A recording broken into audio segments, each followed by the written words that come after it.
Hello everyone, and thanks for tuning in to Kallipolis Radio. Today we'll be reading Of the Study of History, an essay by David Hume from his collection Essays, Moral and Political. Thanks for listening.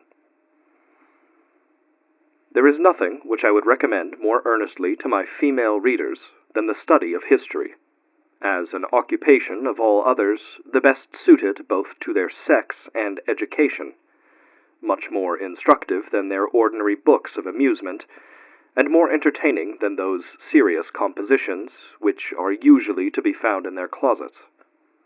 Among other important truths which they may learn from history, they may be informed of two particulars, the knowledge of which may contribute very much to their quiet and repose, that our sex, as well as theirs, are far from being such perfect creatures as they are apt to imagine, and that love is not the only passion which governs the male world,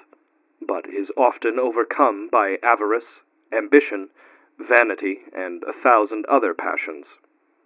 Whether they be the false representations of mankind in these two particulars, which endear romances and novels so much to the fair sex, I know not, but must confess that I am sorry to see them have such an aversion to matter of fact, and such an appetite for falsehood. I remember I was once desired by a young beauty, for whom I had some passion, to send her some novels and romances for her amusement in the country, but was not so ungenerous as to take the advantage, which such a course of reading might have given me, being resolved not to make use of poisoned arms against her. I therefore sent her Plutarch's Lives, assuring her at the same time that there was not a word of truth in them from beginning to end. She perused them very attentively, until she came to the lives of Alexander and Caesar, whose names she had heard of by accident, and then returned me the book, with many reproaches for deceiving her. I may indeed be told that the fair sex have no such aversion to history as I have represented, provided that it be a secret history, and contain some memorable transaction proper to excite their curiosity. But, as I do not find that truth, which is the basis of history, is at all regarded in those anecdotes, I cannot admit of this as a proof of their passion for that study.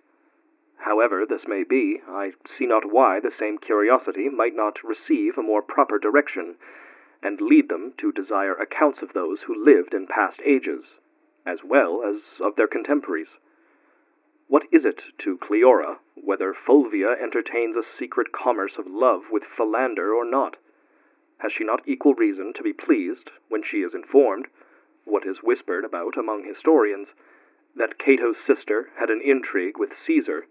and palmed her son, Marcus Brutus, upon her husband for his own, though in reality he was her gallant's? And are not the loves of Messalina or Julia as proper subjects of discourse as any intrigue that this city has produced of late years? But I know not whence it comes, that I have been thus seduced into a kind of raillery against the ladies,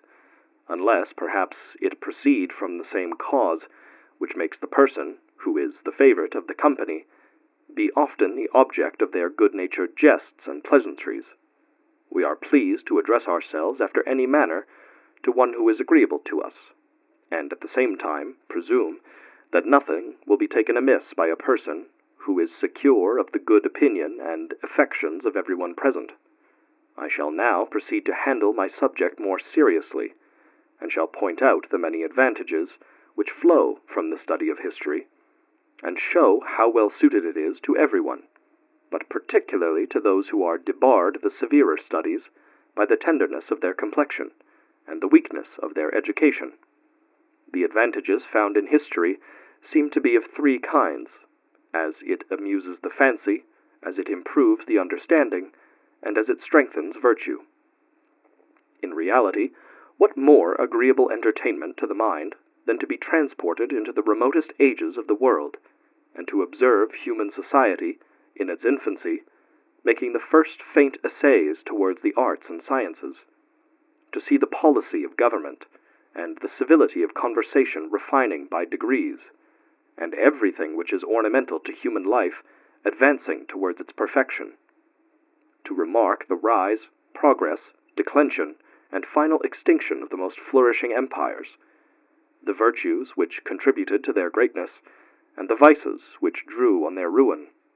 In short, to see all human race, from the beginning of time, pass, as it were, in review before us, appearing in their true colors, without any of those disguises which, during their lifetime, so much perplex the judgment of the beholders. What spectacle can be imagined, so magnificent, so various, or so interesting? What amusement, either of the senses or imagination, can be compared with it? Shall those trifling pastimes, which engross so much of our time, be preferred as more satisfactory and more fit to engage our attention?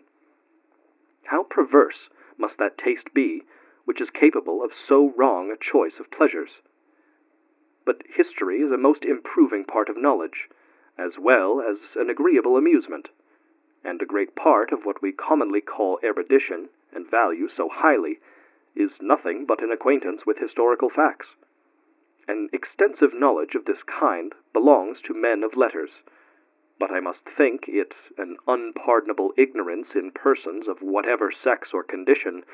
not to be acquainted with the history of their own country, together with the histories of ancient Greece and Rome. A woman may behave herself with good manners, and have even some vivacity in her turn of wit, but where her mind is so unfurnished, 'tis impossible her conversation can afford any entertainment to men of sense and reflection. I must add that history is not only a valuable part of knowledge, but opens the door to many other parts, and affords materials to most of the sciences. And indeed, if we consider the shortness of human life, and our limited knowledge even of what passes in our own time, we must be sensible that we should be forever children in understanding, were it not for this invention, which extends our experience to all past ages, and to the most distant nations, making them contribute as much to our improvement in wisdom as if they had actually lain under our observation. A man acquainted with history may, in some respect, be said to have lived from the beginning of the world, and to have been making continual additions to his stock of knowledge in every century. There is also an advantage in that experience which is acquired by history, above what is learned by the practice of the world, that it brings us acquainted with human affairs, without diminishing in the least from the most delicate sentiments of virtue. And, to tell the truth, I know not any study or occupation so unexceptionable as history in this particular. Poets can paint virtue in the most charming colors, but, as they address themselves entirely to the passions, they often become advocates for vice. Even philosophers are apt to bewilder themselves in the subtlety of their speculations, and we have seen some go so far as to deny the reality of all moral distinctions. But I think it a remark worthy the attention of the speculative, that the historians have been, almost without exception, the true friends of virtue, and have always represented it in its proper colors, however they may have erred in their judgments of particular persons. Machiavelli himself discovers a true sentiment of virtue in his History of Florence. When he talks as a politician, in his general reasonings, he considers poisoning, assassination, and perjury as lawful acts of power, but when he speaks as a historian, in his particular narrations, he shows so keen an indignation against vice, and so warm an approbation of virtue, in many passages, that I could not forbear applying to him that remark of Horace, that if you chance away nature, though with ever so great indignity, she will always return upon you. Nor is this combination of historians in favor of virtue at all difficult to be accounted for. When a man of business enters into life and action, he is more apt to consider the characters of men, as they have relation to his interest, than as they stand in themselves, and has his judgment warped on every occasion by the violence of his passion. When a philosopher contemplates characters and manners in his closet, the general abstract view of the objects leaves the mind so cold and unmoved that the sentiments of nature have no room to play, and he scarce feels the difference between vice and virtue. History keeps in a just medium betwixt these extremes, and places the objects in their true point of view. The writers of history, as well as the readers, are sufficiently interested in the characters and events to have a lively sentiment of blame or praise, and at the same time have no particular interest or concern to pervert their judgment. Vere voces tum, demum pectore ab imo, elisiontur. Lucretius.